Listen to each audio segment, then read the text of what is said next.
Hello po mga ka-OFW sa Bahrain Vlog dyan. Ang oras po dito sa Bahrain is 7 o'clock po ng gabi. Kaka-out ko lang po sa aking trabaho. Ako po pupunta sa isang supermarket para bibili po ng pang-ulam sa dinner. Magluluto po ako. Isipan ko nga magluto ng beef liver.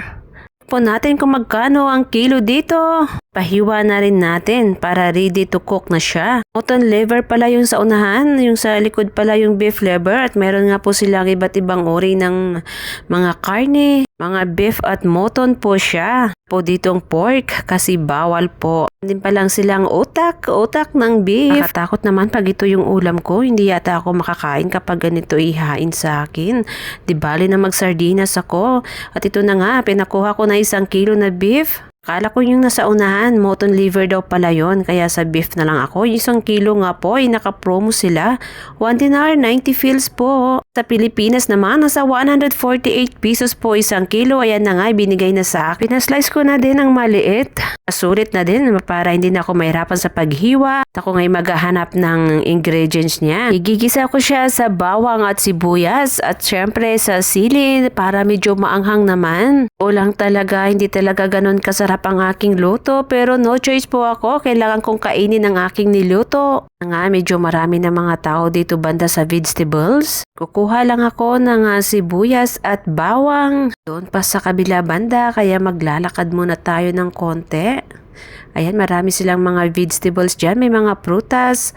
Mura lang po dito ang mga prutas. Kaya kung mahilig ka sa mga prutas at sa mga gulay, maganda po dito. Ayan na nga, nakita ko na yung bawang. Kukuha muna ako ng plastic para paglagyan. Ayan nga yung presyo ng 1 kilo ng garlic, 1.100 fils. Sa Pilipinas naman is 164 pesos. 1 kilo na siya. Pero mukhang mga dry na nga itong mga bawang na to. Isa lang naman sana ang aking bibilhin. Bihira lang ako magluto, baka masira lang din. Mga onion. Yes, galing pang Pakistan. Ang 1 kilo po is 725 fils.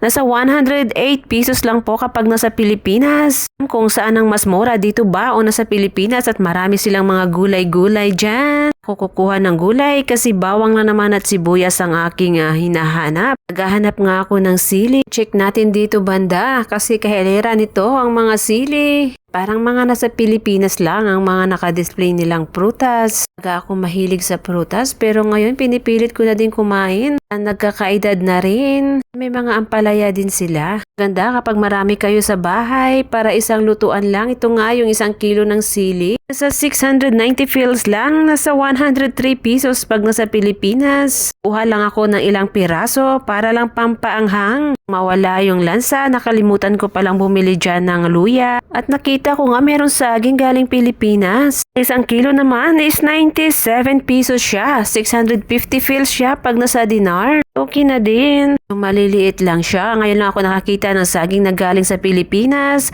Kasi laging nakadisplay dito ay nasa ibang bansa siya galing. Yun ko lang nakita meron din palang galing Pilipinas. Swerte pa tong mga saging nakarating ng Bahrain. At bibili nga tayo ng 1 kilo. Kasi galing siya sa Pilipinas kaya supportaran natin ang ating produkto. Pinatong ko nga dyan ang aking cellphone para ako makapagpili ng saging. Walang may gusto ng saging na galing Pilipinas. Ako lang dito na mimili. Todo salamin nga ako dyan kasi namaga ang aking mata sa paglagay ko ng eyeliner ng Tisha. At ako na nga'y nagmamadali kasi magluluto po ako ng ulam. Medyo gutom na din kaya kukuha lang ako ng 1 kilo. Ito lang ang buhay ko sa abroad. Tapos kung magtrabaho ay mag-prepare ng makain. Ting lakad-lakad para makapag-exercise man. Tsaka magpahinga na din para makagising ng umaga. Bilis pa naman ng oras. Kaya ay oras na ng tulog. Man ako ganon ka-excited magluto kasi yung lasa talaga alam ko namang hindi ganon kasarap. Sinusubukan ko pa din magluto para sa pag-uwi ko. Diba? Marunong na ako magluto. Pili na nga ako ng saging.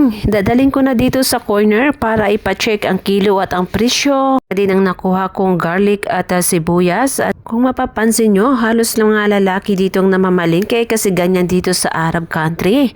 Ang mga babae ay nasa bahay lang, ang mga lalaki naman ang namamalingke. May nakita kayong mga babae, syempre mga Filipino lang yun. Sana ganyan din sa Pilipinas, yung mga babae nasa bahay lang, nagluluto, nagbabantay ng mga bata. At ang mga lalaki ay good providers sana. Ako ngayon naghahanap dito ng coffee kasi naubos na ang aking kape. 3-in-1 na coffee ang gusto ko. Kaya mag-iikot ako dito kung saan banda ang kanilang mga coffee. Dito na area ay wala. Well organized talaga ang kanilang mga dinidisplay dito. Linis pa. Medyo nag-iikot-ikot pa ako. Hinahanap ko kung saan nakadisplay ang kanilang mga coffee. Sa kabila pa yata. Ayan, ang dami ng tao. Silabasan na sila galing trabaho. Halos gabi lang din yung mga oras ng mga tao dito. Puro din kasi busy sa trabaho sa umaga. At nakita ko na nga ang mga coffee. Mayroong mga nasa bote. Pero yung kukunin ko yung naka 3-in-1 na para ready na siya. May kamahalan din yung presyo ng mga coffee dito. Dati naman hindi ako nainom ng coffee pero ngayon parang nasanay na lalo na winter time. Dahil sa wala yung coffee na hinahanap ko dito, itatry ko na lang itong Ali Coffee. 2.790 fils ang isang plastic. Nasa 30 pieces po siya plus 2 yata. Nasa 416 pesos naman ang isang plastic. Grabe. Kinonvert mo talaga sa piso, parang mabigat talaga at parang hindi ka makakabili. Pero kukuha ako dahil naubusan na ako ng kafe.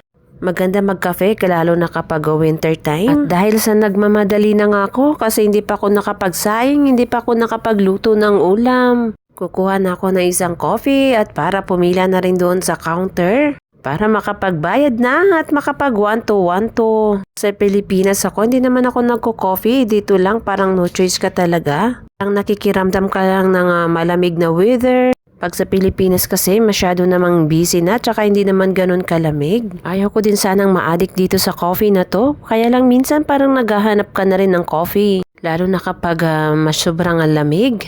Maka 2 times po ako ng kape sa isang araw. Umaga at hapon nakapagkape ako dito pero sa Pilipinas hindi talaga.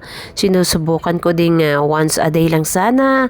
Sana makaya ko kasi ayaw ko talaga sana mag-coffee. Choice lang ako dahil hindi ko rin gusto yung lasa ng tea. Dito na nga, naglalakad na ako. Marami silang mga mantika na nakasell. Talagang 1 dinar, meron ka ng mantika. Pag nasa Pilipinas is 149 pesos sa ngayon. May 1.5 liters ka na ng mantika. Ang daming pwedeng ilagay sa box. Sana naman, inshallah soon, makapag-package uli ako. May mga biscuits po dyan. May mga coffee mate din na madadaanan. Ayan, nakasell sila kaya nilagay nila dyan sa gitna. Matagal pa naman mga expiration yan. Ito hindi po sila nakasell. Parang nasa Pilipinas lang. Parang supermarket lang ng Pilipinas. Halos lahat ng produkto dito ay nasa Pilipinas mo rin makikita. At malapit na nga ako sa counter para makapagbayad na at makauwi. So dito ako banda kasi wala masyadong nakapila. At ilalagay ko na nga ang aking nabiling liver.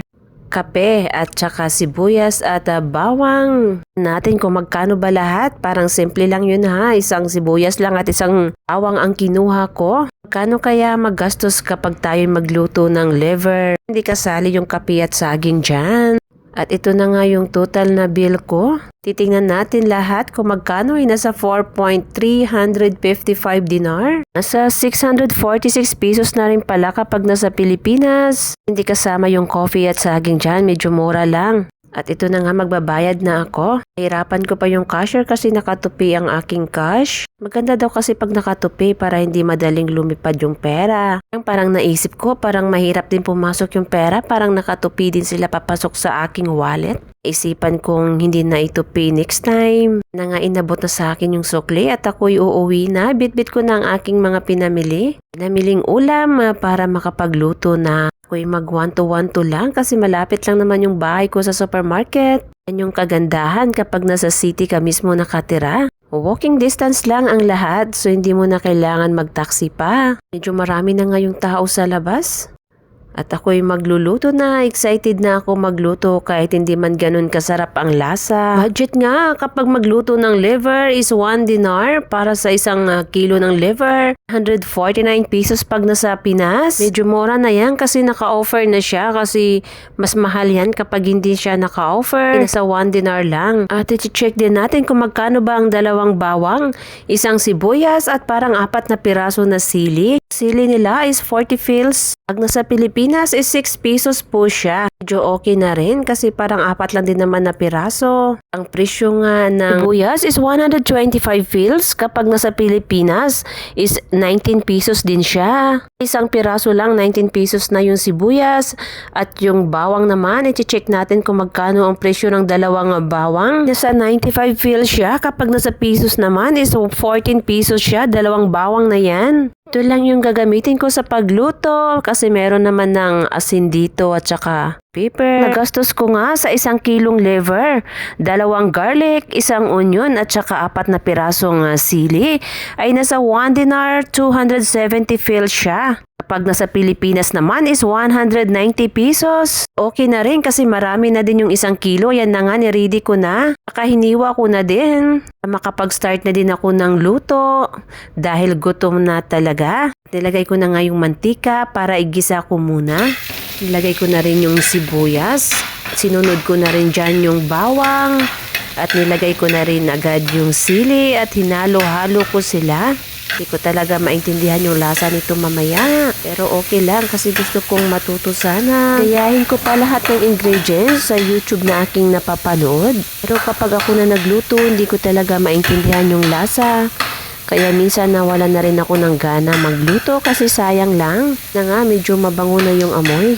Na naman masarap yung lasa. Nang medyo luto na nga yung sibuyas dyan. Bawang, nilagay ko na rin agad yung beef liver. Medyo duda na rin ako na naman ito mamaya. Mukhang hindi na naman ako mabusog. Parang nagpapagod na naman ako nito. Halos nakailang try na ako. Mukhang nagpapagod lang ako at hindi ako nabubusog pagkatapos. Habang niluluto ko to, kahit ginigisa ko pa lang ang bawang, sibuyas at sili, napakabango naman niya. Kung pwede lang sana maulam ang ganitong amoy. Nilagay ko na nga yung beef liver. At ito na nga, naku, hindi na talaga ako siguro ulit-uli nito. Hindi ko rin maintindihan yung lasa pero malambot naman siya pero hindi siya ganun kasarap.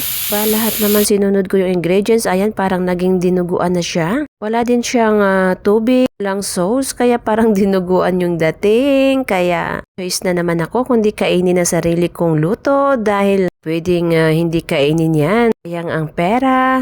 Kaya guys, kain muna ako. Huwag nyo lang gayahin yung way ng pagluto ko.